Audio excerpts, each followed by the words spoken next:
Thank you very much, Right Honourable Speaker of the Constituted Transitional National Legislative Assembly, my colleague, Honourable Minister of Parliamentary Affairs, distinguished leadership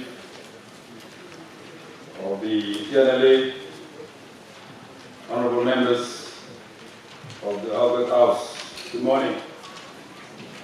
Feels great to be back.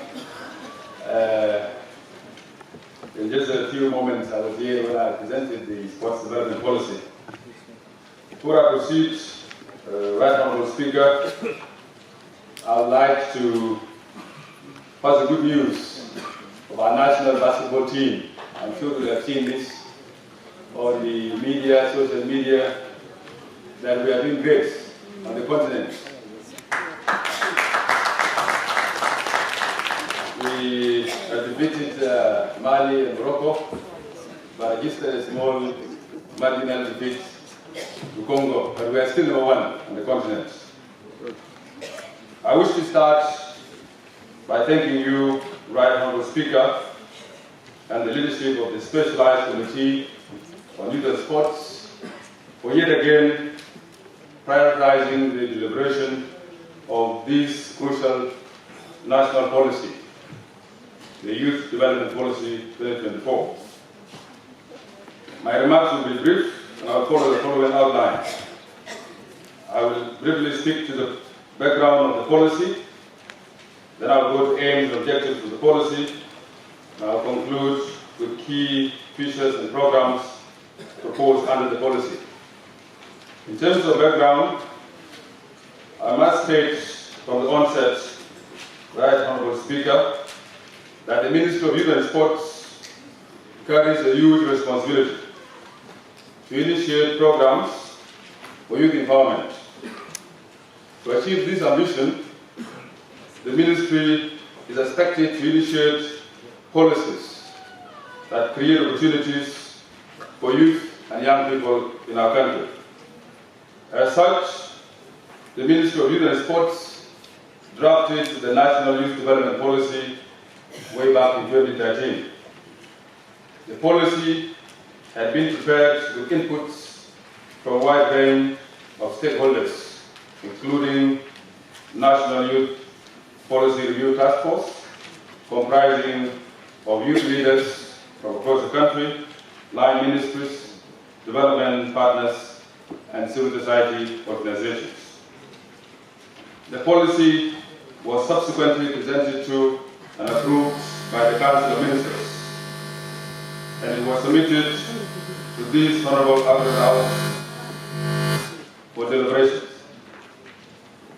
In its wisdom, the House deemed necessary for the policy to be returned to the Ministry of Youth and Sports for review in relation to the split of the then Ministry of Culture, Youth and Sports, whose original mandate the policy was prepared. The best of the Ministry of Youth and Sports, of course we know, followed the signing of the vitalized peace agreement. In that respect, Right Honourable Speaker, I have, upon assuming office as the Minister of that Ministry, led the review and caused the revised National Youth Development Policy to be presented to the Council of Ministers. The Council of Ministers deliberated upon the policy and approved with minor amendments in a resolution number 40, 2024, in the meeting held on 31st May 2024. The Council further directed the Minister of Youth and Sports to present the policy to the Transitional National Legislative Assembly, which is what I'm doing today. In terms of objectives and rationale of the policy, we know, according to various studies, that youth in this country comprise an estimated 72% of our country's population. That means in every 10 people, 7 will be youth. This calls for strategic, ambitious, yet thoughtful youth empowerment programs to be initiated and implemented.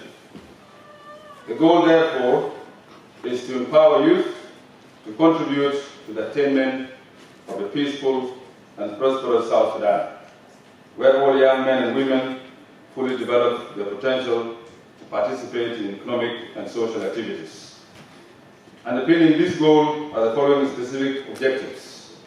Number one, the policy aims to empower youth to take part and contribute to the development and sustenance of peace, security, and protection from any kind of conflict, gender discrimination, abuse, violence, and exploitation.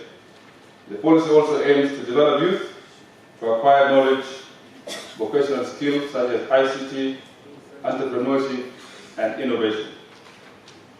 The policy aims to enhance youth participation to contribute to community and national development, thereby building a sense of commitment to national development initiatives. And finally, the policy aims to promote youth participation, civic engagement, and initiatives that nurture culture, arts, sports, and recreational skills. In terms of key features that the program proposes, the policy proposes, number one, the policy proposes to establish an integrated, holistic, and coordinated framework for development of youth, young men, and women. Number two, the policy defines the youth as any person between the age of 15 and 35 years. The policy establishes youth programs to be implemented in coordination with development partners. And an important point that you'll find on page 27 of the policy is that the policy reforms the current National Youth Union into National Youth Council to be consistent with the East Africa practices.